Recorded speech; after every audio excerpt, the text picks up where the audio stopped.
Bahkan hadis hampir maudhu' mereka pegangi dan sering mereka sampaikan kepada umat.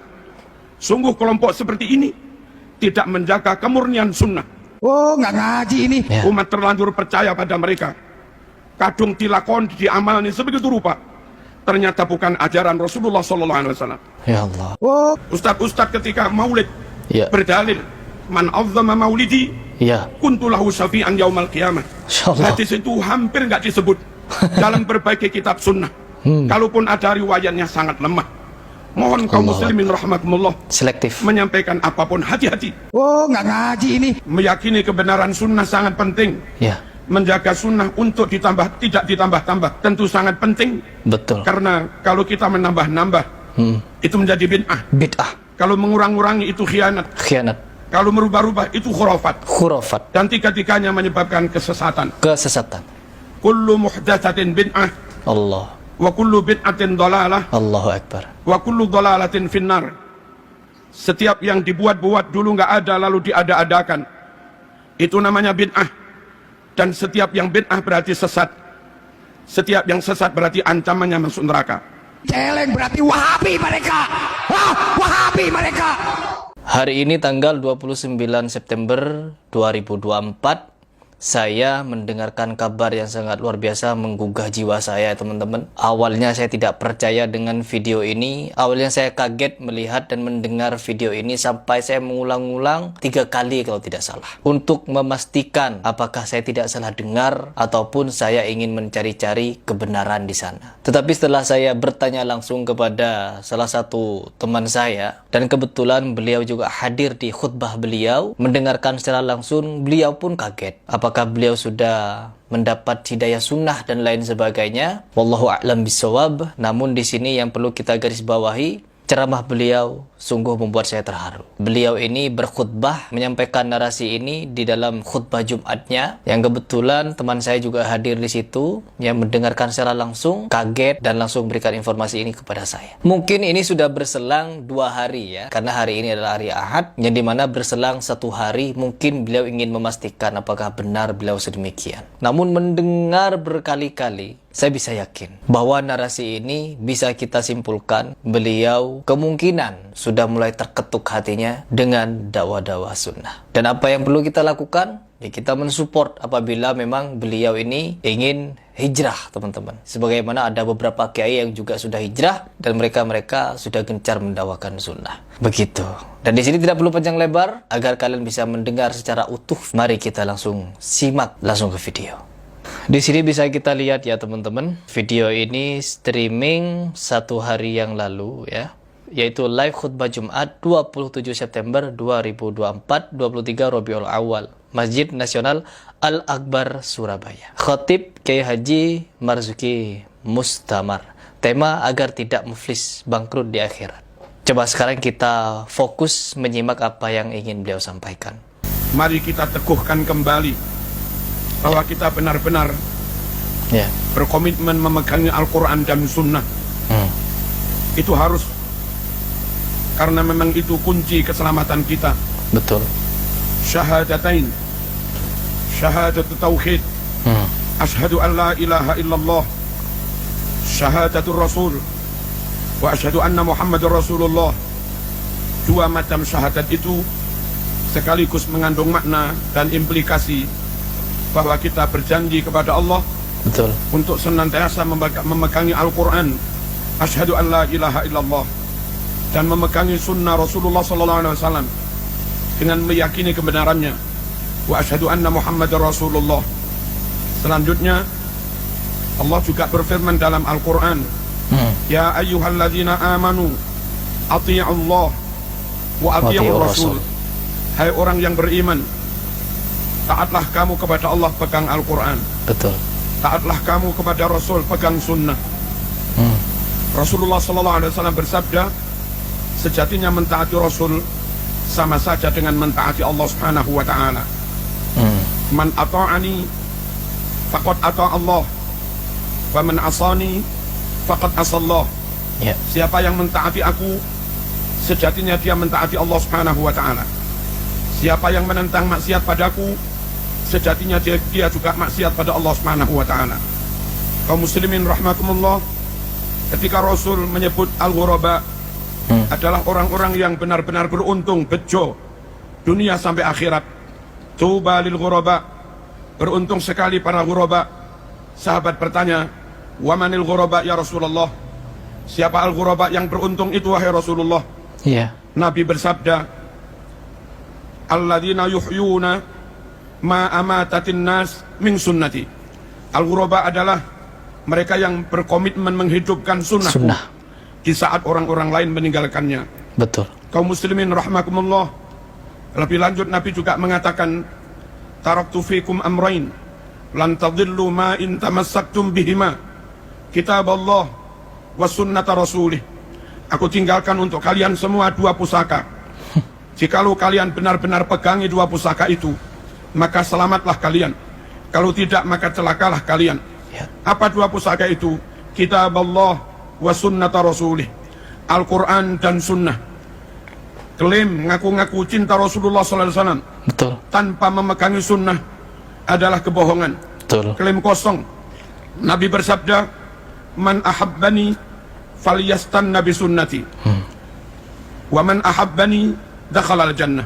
Betul. Siapa yang mencintai aku, maka dia harus senantiasa mengikuti sunnahku.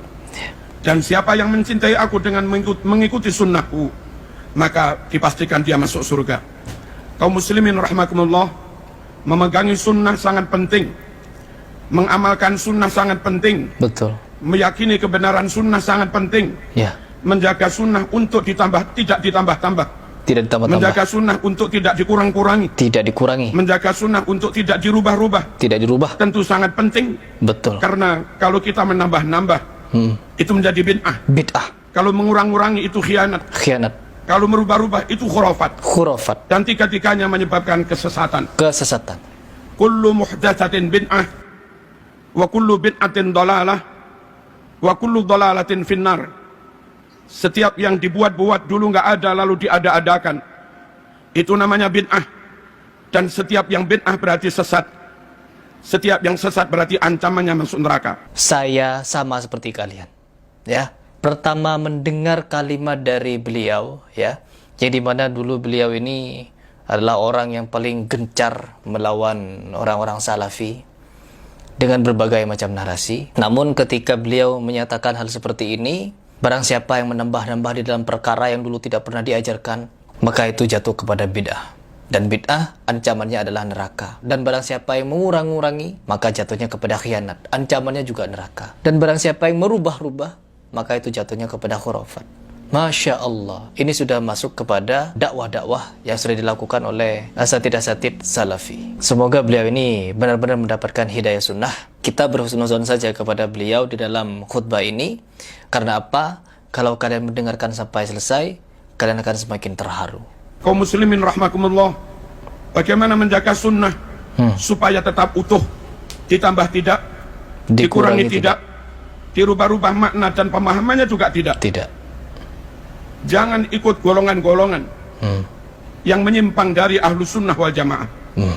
Ada golongan yang hanya mencintai ahlul bait, Ahlul bait, yang hanya percaya kepada ahlul bait, yang hanya menerima hadis riwayat ahlul bait. ya, Golongan seperti ini, kalaupun di Sahih Bukhari ada ratusan bahkan ribuan hadis sahih.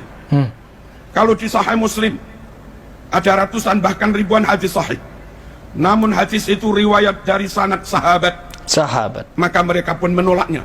ya, Dan kalau mereka menolak hadis riwayat sahabat, menurut mereka hadis hanya dari jalur ahlul bait. ya, Berapa ribu sunnah Rasul yang mereka tolak. betul. Sikap seperti ini tidak menjaga keutuhan sunnah.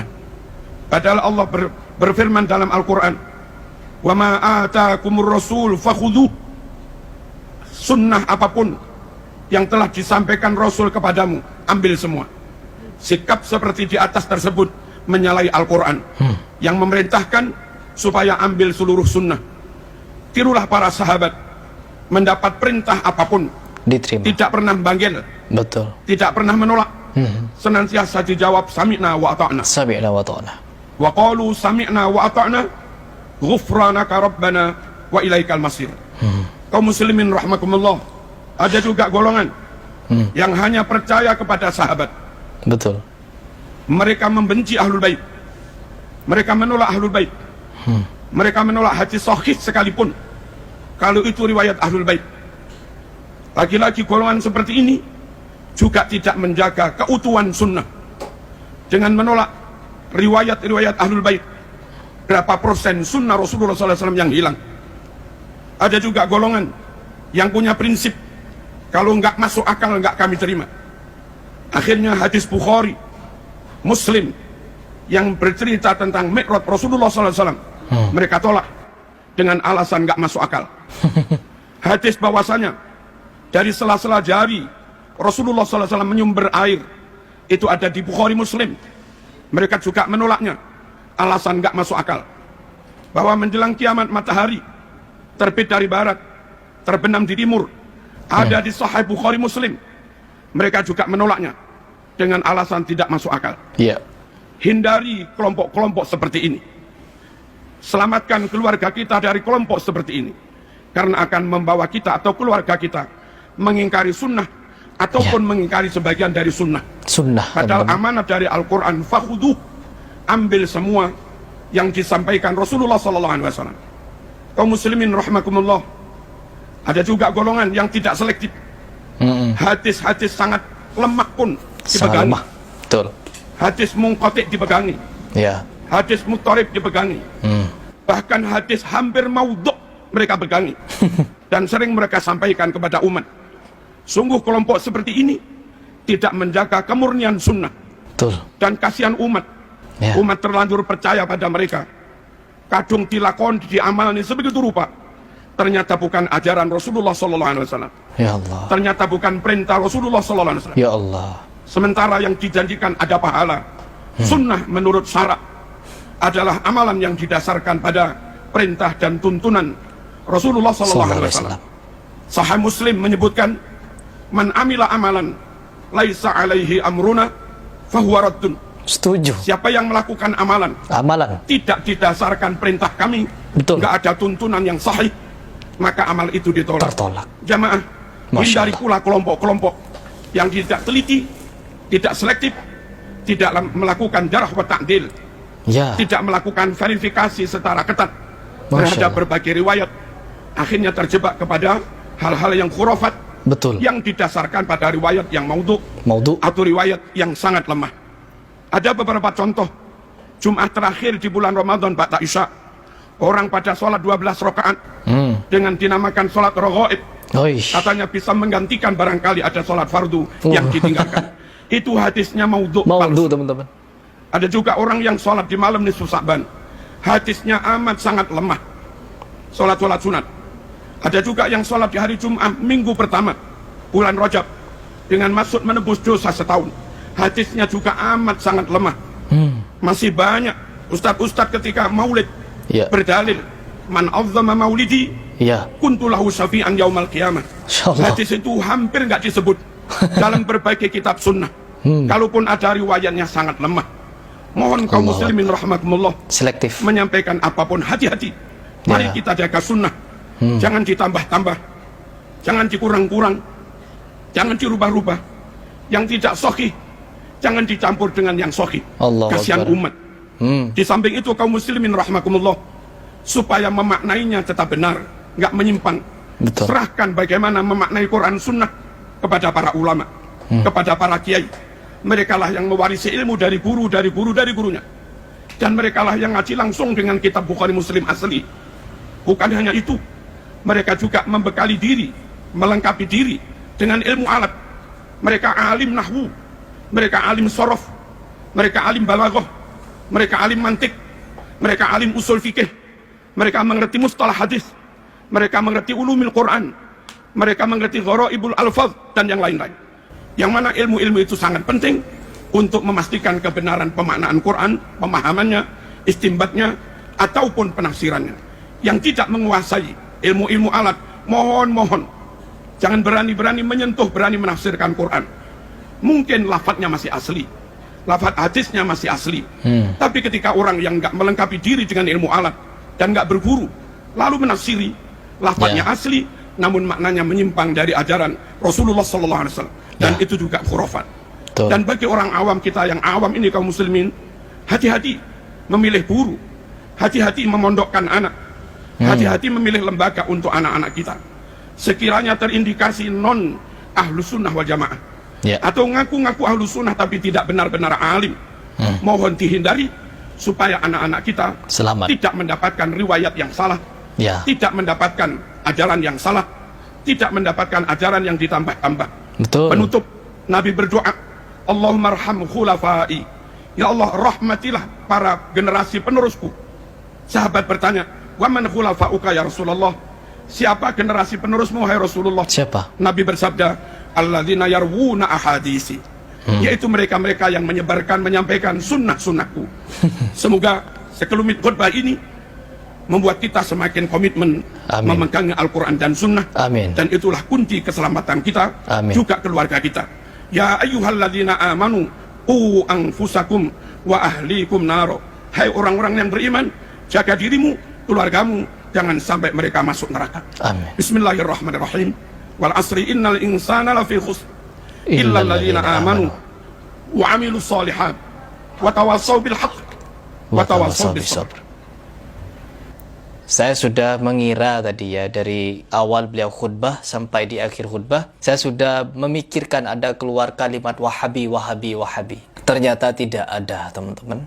Ya, Masya Allah. Tidak ada satupun keluar dari lisan beliau kalimat Wahabi. Ini sesuatu yang baru ini ya. Ini sesuatu yang sangat luar biasa menurut saya. Saya tidak tahu apakah ini hijrahnya beliau untuk berdakwah memberantas takhayul, bid'ah dan khurafat, karena jelas tadi beliau menyatakan ajaran Islam tidak boleh ditambah-tambah. Apalagi tidak ada diajarkan oleh Nabi Muhammad SAW lalu diada-adakan, maka itu menjadi bid'ah. Beliau yang mengucapkan, bukan Harry Pras. Jadi ke depan saya juga ingin melihat apakah beliau ini bersungguh-sungguh di dalam khutbah ini, atau ada makna tersirat, atau ada hal sesuatu yang mungkin tidak seperti yang saya pikirkan. Wallahu a'lam bishawab. Jadi mari kita sama-sama saling mendoakan semoga beliau terbuka hatinya dan mendapatkan hidayah sunnah. Amin, amin ya rabbal alamin. Silakan berikan komentar bagaimana pendapat kalian.